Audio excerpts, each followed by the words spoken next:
Hey YouTube, Rival X Factor here, and today I want to talk about the AEK and its feasibility with a heavy barrel and foregrip.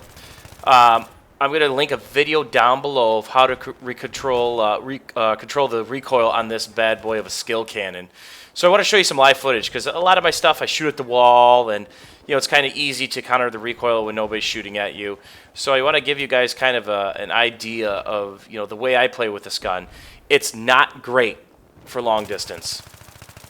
Okay, I just wasted almost a full clip on Zulu butts there. But if I would have had a better line on sight on him, I probably would have given him an 8 to 10 bullets. You could burst this gun from range at about 5 to 8 bullets at a time, and the let off is very quick. The let off is a split second. Obviously, I have hip fire here, and the hip fire with the heavy barrel isn't horrible. Just make sure you're standing still unless they're point blank on you. And I don't knife people. I should have knifed him. But the AEK, it has a ability to put ammo down range. That is the bonus to this thing. The negativity, or the negative side, is the high bullet deviation and the high bullet spread. But if you can counter that recoil, okay, that guy got headshot. It took me a few more bullets than I thought it would have. Recon kill. So obviously I'm waiting for my health to get back up. I'm going to kind of re-peek this because this is a hot spot. We got him down to two flags. I'm going to suck up some ammo here. And he had the beat on me, so I just ran away. Now look at that. That was a good shot right there on Bud Narrow. He probably died in 7 bullets, 8 bullets. The extra 3, weren't necessary. But if you notice, that was a sharp right counter. So reloading again. Got to pre-fire a nade off because I think there's multiple close. And that was all chest shots. No headshot there. But that's the bonus of the AEK. It is a powerhouse up front. And there's another headshot and recon kill. So the way to handle this is the bursting. And recon kill got headshot again. That's 3 headshots. Poor bastard. So the key to this thing is controlling the recoil at mid to large. And it's not just recoil counter, it's the burst fire. You can't burst this thing like an M16 and just mag dump. I thought I killed this guy, get the res, come back, shoot him. You cannot mag dump this thing like an M16. M16, you can drop 12, 15 bullets when the guy's at range, and he's going to drop. The M16 has virtually no recoil. But what's the downsides of the M16? It's not the greatest at close quarters. It's not the greatest at long distance. So DICE has done a pretty good job in this game of giving weapons that are, fair or very good at something, but pretty bad at other things, just like the FAMAS. The FAMAS is absolutely garbage at long range, but that's a nasty, nasty weapon close up. So in this round, I went like 56-4 or something like that, or 56-5. And I was only in the tank for a short time just because the enemy was pushing too much. I didn't have a lot of engineer support. And I'm in trouble right now. Trying to kill their repair dude. And that's a nice C4 right there. Trying to kill their repair dude, but that didn't happen. So sometimes it's worth that hanging in there to kill a repair bitch if you can. So our guy was smart enough to jump in the tank, which you should always do. I don't care if it's got 10 health. Jump in the enemy tank. What's the worst thing you're going to do? You're going to die in their tank? Now their timer's back on, right? So back to the AK.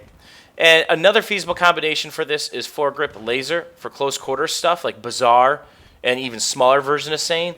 But the large version of Seine, you're going to see some shots here in a little bit where they're pretty much downtown shots. You really need that heavy barrel because what does heavy barrel do? It puts your bullets down range faster and there's less damage fall off as the bullets travel. All right, so what's that mean? Probably around 25 meters or so, you're doing an extra spot of damage per bullet. So this is where the AK dominates, except when my aim is absolute shit and I can't hit anything, is close quarters. This is close quarters. Any guy within reach of me right now, this is close quarters, close to medium. So even if he's in green or blue around this left corner of mine, they're in the powerhouse of the AEK. So here's what you need to learn using whatever weapon you have. Use it for its strong suits. If you're out in the middle of nowhere and you've got a real shitty weapon that's bad for long distance, try to cover. Try to cover ground and get closer to your enemy. Don't try to outshoot a guy with a SCAR L or an M16 at range. All right? Unless you get the better shot. There, I just domed 2 guys through each other. If you get the better shot, take it. But use these weapons for their strengths and remember their weaknesses. Another thing to mention with this, the AEK is the reload time. Do not run out of bullets, my God. If you run out of bullets and you're on an empty clip or an empty magazine, sorry, almost made that dreaded mistake, you're in for an 18.5-second reload. I'm kidding, but it hurts. It's like 3.7 seconds, and it sucks. With one bullet in the clip, it's 2.5. It still sucks. M16's a lot better. There's a lot better weapons, but it can't outshoot at close quarters like the AEK can. So I'm in J now because I want a good spawn and get this camper out of there. There we go. Nice little headshot. Couple more bullets than I really wanted it to. And there's a philosophy here. There's two philosophies when shooting the AK. Do you shoot at the neck and let the natural recoil pull down or pull up to the headshot? Now I'm sneaking past claymores here. Or do you aim for the head? This guy's about to... One of these guys is about to rage here. But I'm sneaking past claymores because this guy right there was camping in this building all game, and he's about to rage. After I kill his whole squad of support guys with claymores, whole squad. There's 4 of these little bastards. So, again, it's the philosophy. Back to the philosophy: do you shoot at the neck and let it recoil up, or do you shoot at the head and drag down sharply? If I can, I try to get a shot off at the neck because the second, third, or fourth bullet's going to be a headshot. And by then, you've already put 1 or 2 in them. It should kill them. All right? So maps to avoid this weapon are Caspian Border, Karg, Operation Shitstorm. Oh, wait, did I say that out loud? Sorry, Dice. That's Operation Firestorm. Sorry, I pronounced that wrong. And maps to use this on are any city maps, any of the new close quarters maps, but you got to change it to the old laser sight or you're fucked. Right there, I just ran for my life. I survived, actually. Now, here's a nice long distance shot. See the lead on that? That's a nice lead. You just keep pumping it, so it's shoot, break, shoot, break, shoot, break. And you can hear the little pauses if you play that again. Listen for the pauses when I shoot. There's a slight pause, then shoot again. Again, I'm not mag dumping this gun. It does not work. It will get you killed time and time and time again.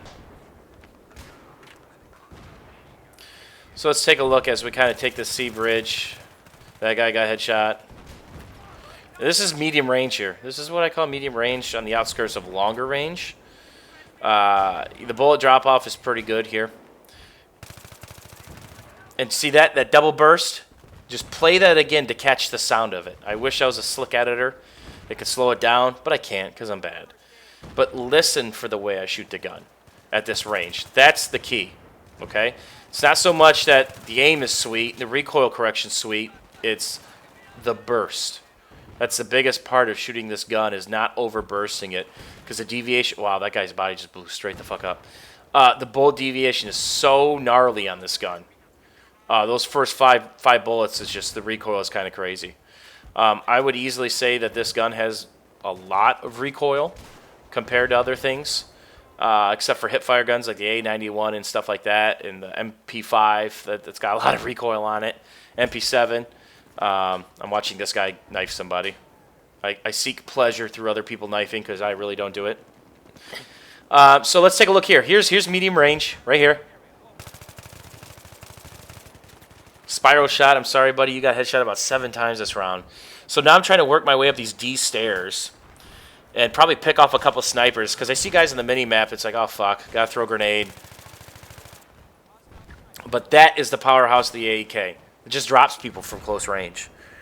So now I'm taking a look, and now I'm shooting at Doritos, 3D marks. So shooting at Doritos marks now because I'm relying on my team to spot.